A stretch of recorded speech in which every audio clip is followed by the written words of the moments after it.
Bab 1260.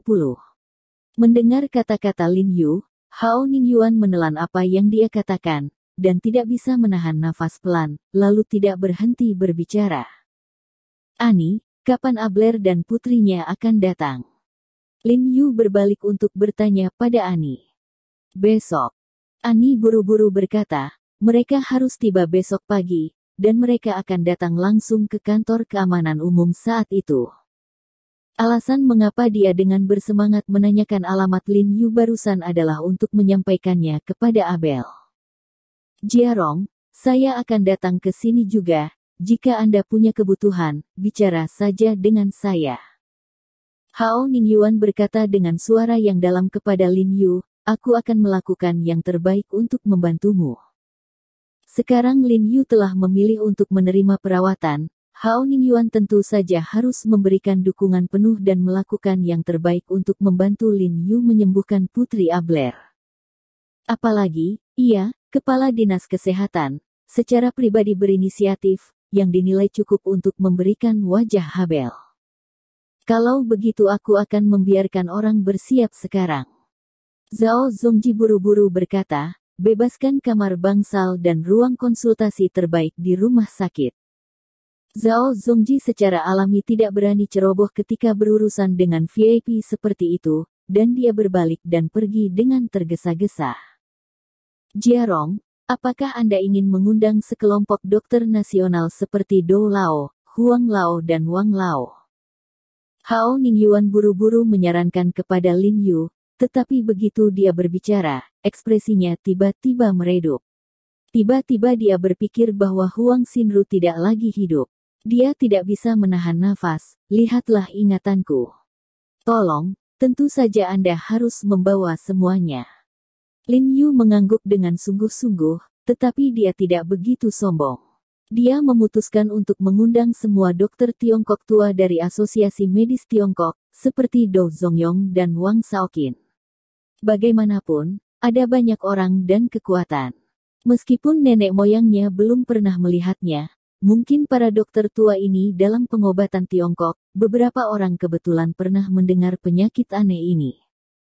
Setelah makan malam dengan Ani dan yang lainnya di malam hari, Lin Yu juga tidak terburu-buru pulang, tetapi bergegas ke rumah sakit untuk mencari tahu penggosokan dari 3 makna mendalam yang asli dan mempelajarinya dengan cermat.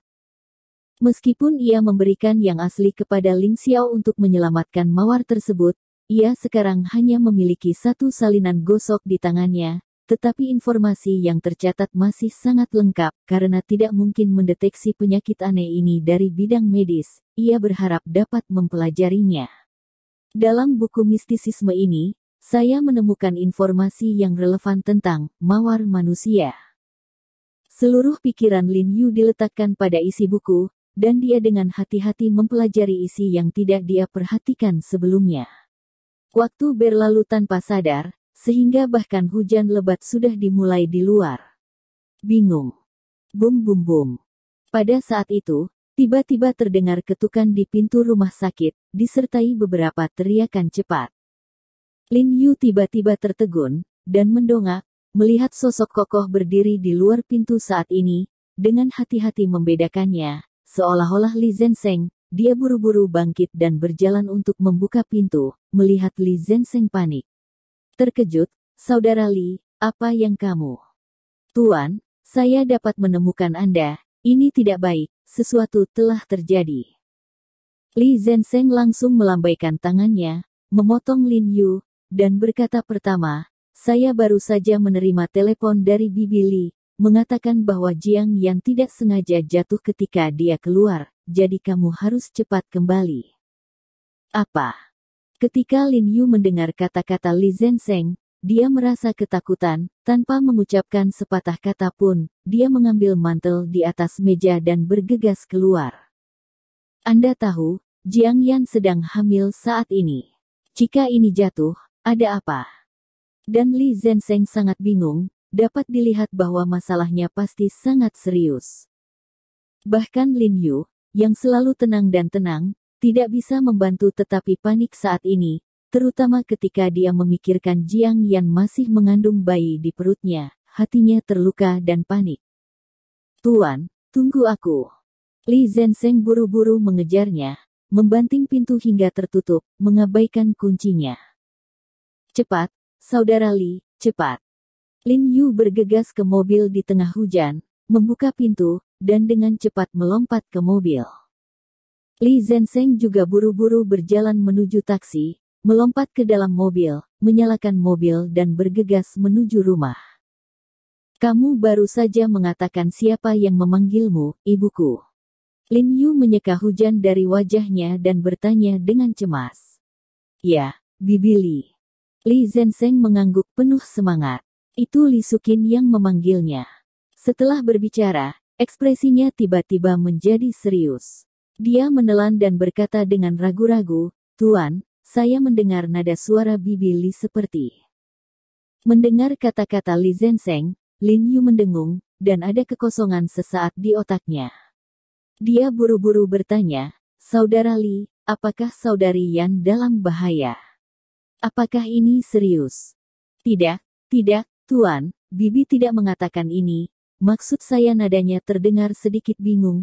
"Dia hanya mengatakan bahwa Jiang Yan jatuh. Biarkan saya menemukan Anda dengan cepat dan membawa Anda kembali." Li Zenseng buru-buru menggelengkan kepalanya, lalu berkata lega kepada Lin Yu, "Tuan, jangan khawatir, Jiang Yanji memiliki keadaan alami, dan tidak akan terjadi apa-apa. Karena sesuatu telah terjadi, kenapa ibuku tidak meneleponku?" Saat berbicara, Lin Yu mengeluarkan ponsel dari sakunya dan menemukan bahwa ponselnya memiliki layar hitam, tidak ada reaksi sama sekali, itu jelas kehabisan baterai. "Bibi tidak bisa menghubungi Anda, jadi dia menelepon saya. Saya pikir Anda pergi ke institusi medis China. Bai pergi ke sana." Li Zenseng menginjak pedal gas ke bawah dengan satu kaki dan mempercepat lagi.